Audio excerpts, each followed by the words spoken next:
Hindi lahat ng babae ay gumagawa ng ganitong mga bagay. Pero ang ilan, oo. At kapag ginawa nila ito, mas malapit na sila kaysa sa inaakala mo. Pwede siyang kahit sino.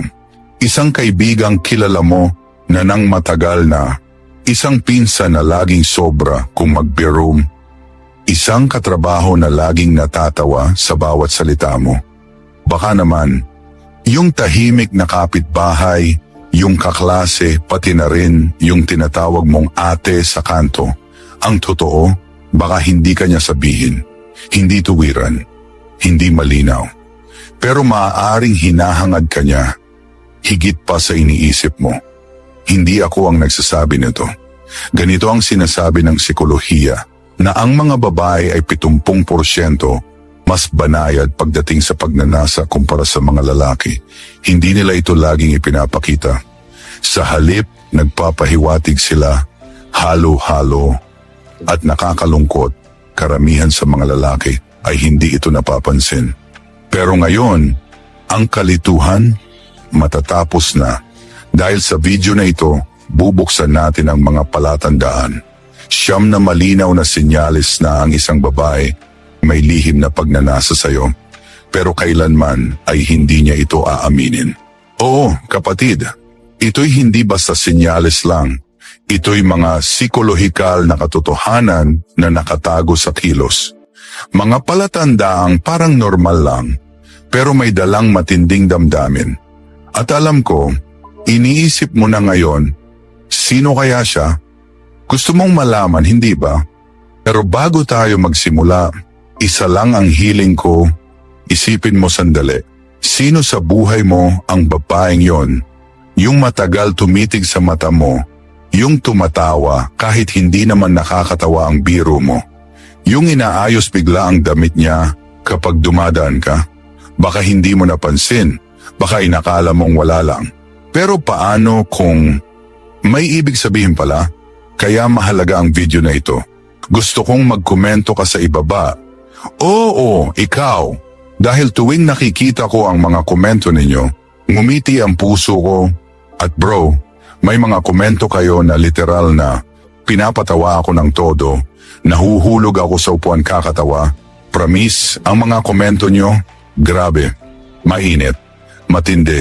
Kaya ibuhos mo lang ang iniisip mo, ang hula mo, ang kwento mo. Huwag kang magpigil, pakinggan mo rin. Huwag kang mahiya na magbahagi ng saloobin mo sa baba. Ang channel na ito, ang pamilyang ito, dito malaya kang magsalita. Walang takot, walang hiya. Binabasa ko ang bawat komento at mahal na mahal ko ang YouTube pamilya ko. Kaya siguraduhin mag-type ka kahit isang salita lang. Sige na kaibigan, magsimula na tayo. Pero teka, bago ko ibunyag ang lahat ng senyales, isang tapat na babala. Ang ikawalong senyales, gugulatin ka. At ang ikasiyam, yun ang akala niyang hindi mo mapapansin. Pero ito rin ang pinakamalinaw na patunay na gusto ka niya. Sa ganong paraan, kaya manatili ka hanggang sa dulo. Ngayon, tuklasin na natin ang siyam na senyales na ang isang babae ay may lihim na pagnanasa sa iyo, pero itinatago niya. Senyales number 1, ang mga mata niyang hinuhubaran ka ng walang sinabi. Isipin mo ito. Nasa isang pagtitipon ng pamilya ka. Maayos ang lahat. May malambing na tugtugin sa likuran. May tawanan. May pingkian ng mga plato. Parang normal ang lahat. Pero may kakaiba. Sa kabilang dulo ng mesa, naroon siya. Siya ang pinsan mong laging sinasabi, ang laki mo na, ang bilis mong tumanda. O baka siya ang matalik na kaibigan ng tiyahin mo na laging nagtatanong tungkol sa workout mo, na parang interesado sa bawat galaw ng katawan mo. O baka, yung tahimik na kapitbahay na kung saan ka naroon, naroon din siya, na parang ang universo mismo ang naglalapit sa inyo. Tumingin ka pa itaas at nahuli mo ang titig niya. Pero hindi ito titig ng pagkakaibigan. Ito'y dahan-dahan, mainit at mapanghubad. Ang mga mata niya ay gumagapang. Mula sa mukha mo, bababa sa labi mo, at unti-unting dudulas pababa sa dibdib mo, parang daliring naglalagablab. Titigil saglit, pagkatapos ay babalik sa mata mo na parang walang nangyari. Pero may nangyari. Nararamdaman mo, may kilabot na dumaan sa gulugod mo, may biglang tensyon sa hangin, may init na kumislap sa lugar na hindi mo inaasahan. At kapag nahuli mo siyang nakatitig, kunyari siyang abala, tatalikod, kakalikot sa telepono, makikipag-usap sa iba, pero ang katawan niya, nakaharap pa rin sa'yo, nagnanais pa rin. Yan, kapatid, ay hindi basta tingin. Yan ang pantasya niya, tumatagas mula sa mga mata, tahimik, maalon, pero sumisigaw. At kung naramdaman mo na yon, yung sulyap ng isang babaeng tila sinisiyasat ka na parang lihim, pindutin mo ang like ngayon na dahil hindi ka nanaginip, siya ang nananaginip. Pinag-iisipan ka niya, hindi bilang nakabihis, kundi hubot-hubad, walang pagtatago, walang depensa, hinahangad. Yan ang sinasabi ng mga mata niya, at pakinggan mo ng mabuti. Kung ang mga mata pa lang niya ay ganito na, paano pa kapag ang mga daliri niya ay aksidenteng dumampi sa kamay mo, sa likod mo, o sa hita mo? Ay kapatid, ang senyales number 2 ay kung saan ang imahinasyon ay nagiging katawan. At mula rito, mas umiinit pa ang lahat. Huwag kang bibitaw. Senyales number 2, palagi siyang may dahilan para mahawakan ka. Banayad, mabilis, pero paulit-ulit. Isipin mo ito, kapatid. Wala ka namang ginagawang espesyal. Hindi ka nagpapasikat. Tahimik ka lang, kalma, relax lang. At yan mismo ang dahilan kung bakit hindi ka niya matiis. Sa una, simple lang. Abot ka sa bote, aabot din siya, sabay. Magkakasagi ang mga kamay ninyo, at ang mga daliri niya mananatili ng kaunti, mas matagal sa dapat. Tatawa siya sa biro mo, pero may kasamang banayad na tapik sa tuhod, isang dampi sa balikat, isang buong palad sa dibdib mo, kunwari ay pinapakalma ka kapag sobra ka na sa asaran. Pero hindi ito aksidente, ito'y mga planadong paghipo, mabilis, may layunin, paulit-ulit, hindi dahil kailangan, kundi dahil gusto ng katawan niyang maalala ang pakiramdam mo. At alam mo kung anong nakakabaliw? Minsan gumagawa siya ng dahilan para mahawakan ka. May dumi ka sa damit mo, anya, kahit wala naman. Dahan-dahan kanyang pupunasan, parang dinarama ang balat mo sa ilalim ng tela. Aayusin niya ang buhok mo, hihila ang hoodie mo, papatagin ang manggas mo, hahawakan ka sa mga bahagi ng katawan na hindi naman kailangan ayusin. Pero hindi ito tungkol sa pag-aayos, ito'y tungkol sa pagdama, tahimik, mabagal, na parang hindi lumalampas sa hangganan, pero nakatayo na mismo sa gilid nito. Dahil bawat beses na hawakan ka niya at hindi ka umiwas, hindi ka nagulat, hindi ka nagpakita ng kaba. Para sa kanya, go signal yon. Ang isipan niya ay nagsasabing, okay lang pala sa kanya. Baka sa susunod, pwede pa akong lumapit ng kaunti. At bawat aksidenteng dampi, nagiging laro, pagsusulit, tahimik na pagsulong. Ang palad niya sa braso mo, nagiging palad sa hita mo, kunwari aksidente lang. Ang tawa niya, nagiging bulong sa mismong gilid ng leeg mo. Ang dulo ng daliri niya, nagiging apoy na gumuguhit sa balat mo. Pero ito ang lihim na madalas hindi napapansin ng mga lalaki. Kapag hindi ka niya mahawakan, kapag may ibang tao, kapag delikado, hinahawakan niya ang sarili niya. Hindi sa halatang paraan, kundi sa paraang mabagal, tahimik at malandi, pero hindi bastos. Lalaro niya ang kwintas niya, dahan-dahang hinahagod ang kadena sa pagitan ng kanyang labi. Hinahaplos ang batok niya na para bang pinapakalma ang naglalagablab niyang pagnanasa. Dumudulas ang mga daliri niya sa hita niya, sa ilalim ng mesa. Kinakagat ang kanyang labi, hindi dahil kaba, kundi dahil may iniisip siyang mas matindi.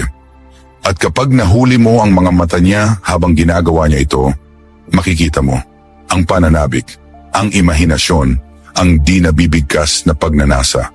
Kapatid, ang haplos ay hindi lang pisikal, ito'y emosyonal na paglusob, tensyon na unti-unting bumabalot sa pagitan ninyo.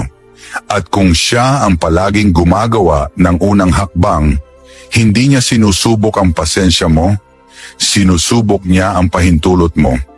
Kaya tanungin mo ang sarili mo, sino ang babaeng gumagawa nito sa'yo? Isipin mo.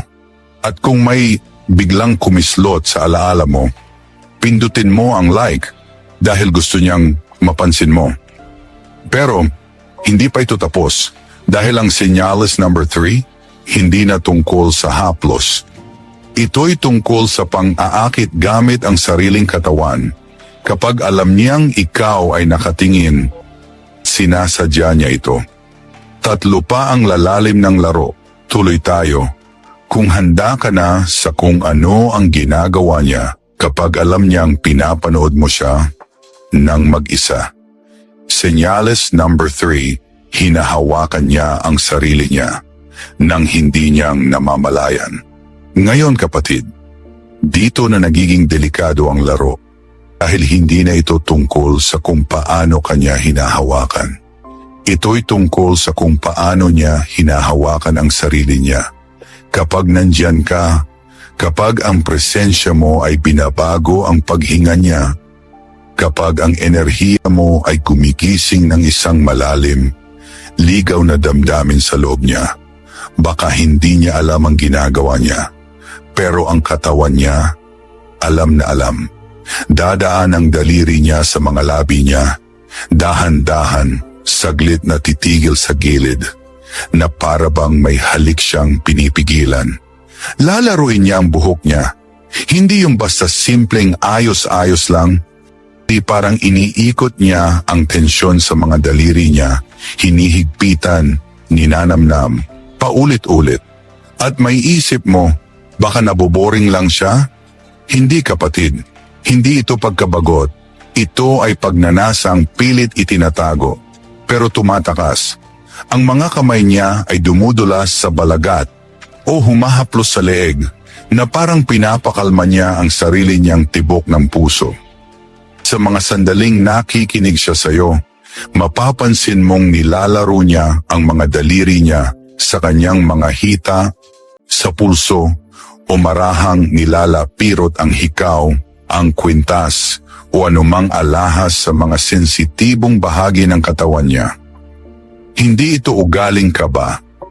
Ito ay mga biolohikal na pagsisiwalat at pinatunayan ito ng psikolohiya. Pag ang babae ay naa-arouse, lalo na kapag sinusubukan niyang itago ito, natural at walang malay niyang hinahaplos ang mga bahagi ng katawan na puno ng nerve endings, ang labi, ang leeg, ang panloob ng pulso, ang hita, ang dibdib, mga bahagi ng katawan na namumulat kapag nadadama. Kaya kung hinahawakan niya ang sarili niya sa mga lugar na yan, bang nagsasalita ka, habang nandyan ka lang, habang tahimik kang umiiral sa paligid, hindi mo lang iniisip yon, siya ang nag-iisip, may iniisip siyang hindi niya kailanman bibigkasin. At ang mga kamay niya, sila ang bumubulong para sa kanya. May hinahanap akong hindi ko kayang pangalanan. Gusto kong makadama, pero pinipigil ko. Napapansin mo ba ang hindi ko sinasabi? Maaring tumawa siya, ngumiti, magpanggap na normal. Pero ang mga daliri niya, naglalantad ng sikreto. Bawat banayad na haplos ay senyas na nagpapadala ang katawan niya, kahit hindi pinapayagan ng isipan niya. At kapatid, ito ang nakakabaliw. Habang hindi mo pinapansin, lalo niya itong ginagawa. Parang isang lihim na pagsusulit. Mapapansin niya kaya? Mauunawaan ba niya? Kaya sa susunod na may babaeng humawak sa labi niya, sa buhok niya, sa leeg niya, o may ginagalaw sa kanyang alahas habang kausap ka, huwag ka lang ngumiti at lumimot. Tandaan mo ito, dahil yan ay ang pantasya niyang umaagos mula sa mga daliri. Kung nasaksihan mo na ang ganitong eksena sa isang babae, pindutin mo ang like ngayon na. Dahil nasagap mo ang isang mensaheng hindi niya sinadya, pero sinadya ng katawan niya. At maniwala ka, mas umiinit pa mula rito. Dahil kahit hindi ka niya hinahawakan, kahit sarili niya'y hindi mahawakan sa harap ng iba, ipinapakita pa rin niya ang pagnanasa niya sa paraan ng kanyang pagupo, pagtayo at paggalaw sa paligid mo. At diyan tayo tutungo. Senyales number 4, ang porma ng katawan. At ang katawan, hindi kailanman nagsisinungaling.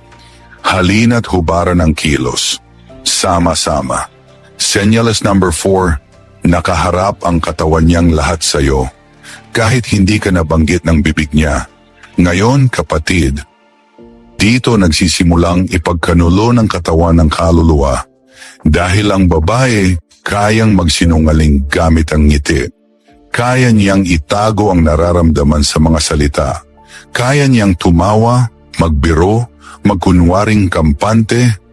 Pero ang katawan niya, yan ang katotohanang gumagalaw.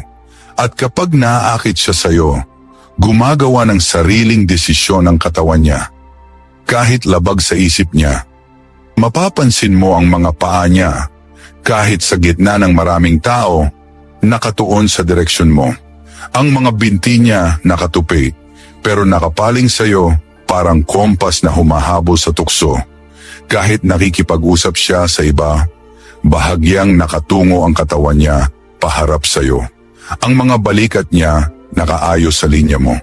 Ang upuan niya bahagyang gumagalaw, palapit. Parang ang buong mundo ay lumalabo, at ikaw na lang ang malinaw. Ikaw ang hinahatak ng katawan niya, parang grabidad, at ang nakakatindig balahibo. Hindi niya ito alam.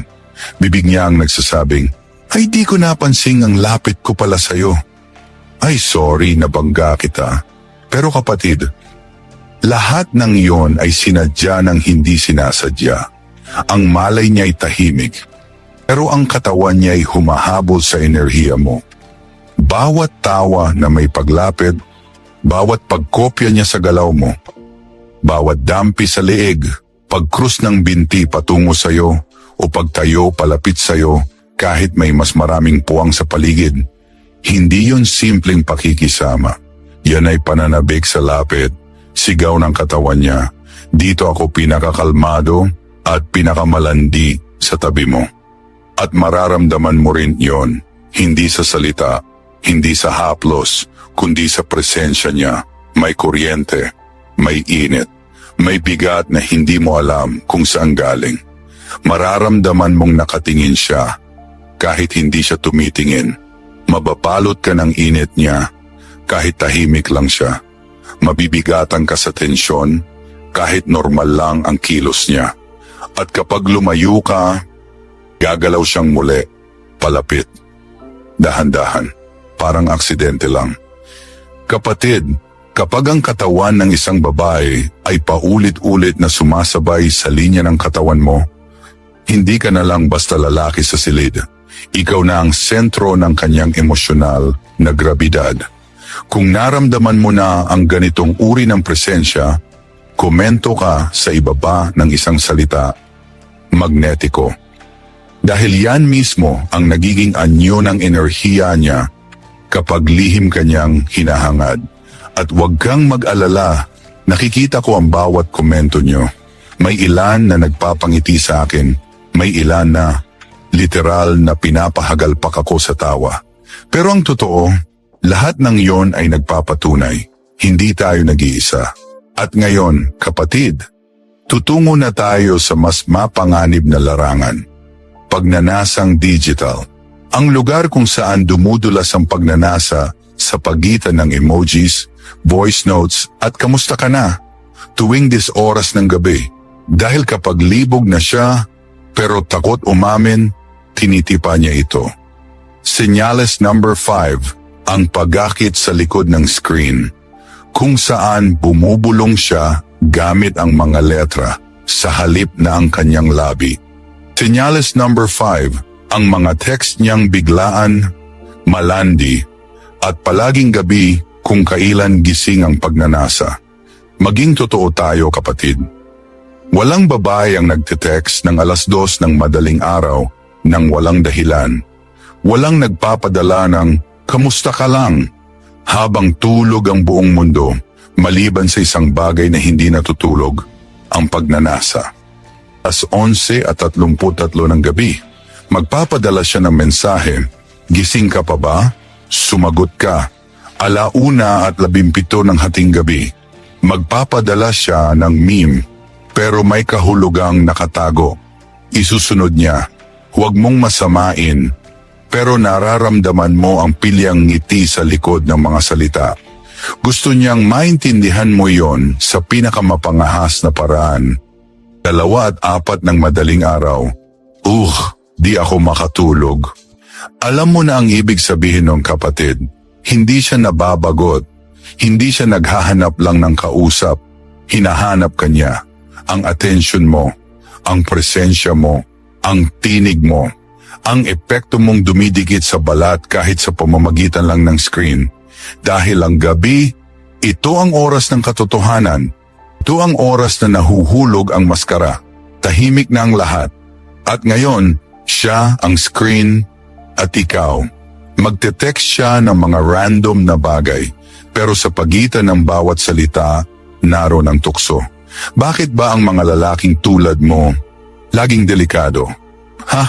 Di ko kakayanin ang date kasama ka. Nakakainis ka talaga. Parang gusto kita pero ayoko. Pero gusto ko. Kukunwaring biro lang. Pero bawat linya, may alindog, may tanong, may hamon, at kapag nagpadala na siya ng voice note, mapapansin mong mas malambing ang boses niya. Mas mabagal, mas banayad. Parang gusto niyang haplusin ka gamit ang tinig niya. Ang hating gabi ay hindi tungkol sa paglibang. Ito ay pagnanasang tinatakpan ang katahimikan. Sinusubukan niyang lumapit. Hinahawakan ka, hindi gamit ang mga kamay, kundi gamit ang salita. Minsan sasabihin niya, "Chill lang." Pero ang puso niya, tumitibok. At ang isipan niya, imahinasyon na, hindi niya sasabihin, "Gusto kita." Pero ang mga daliri niya sa keyboard, paulit-ulit na nagtatype, binubura, iniisip, hanggang sa makabuo ng mensaheng magpapanggap siyang simple lang, pero may apoy sa ilalim. Kaya kung may babaeng biglang bumaha ng text sa'yo tuwing gabi, kung tawa siya ng tawa sa mga text mo, kung biglang nagpaparamdam, tapos nawawala, tapos babalik ulit, hindi ka lang basta kausap, isa kang pantasyang gusto niyang maramdaman, kahit sa likod lang ng screen. Kung naranasan mo na yung tunog ng cellphone mo sa kalagitnaan ng gabi, alam mong hindi lang mensahe ang dala, kundi init na ikinubli sa emojis. Komento ka ng isang salita lang sa ibaba, "Gising." Dahil kahit ano pa ang sinasabi ng text niya, ang katawan niya ay gising at ikaw ang iniisip niya.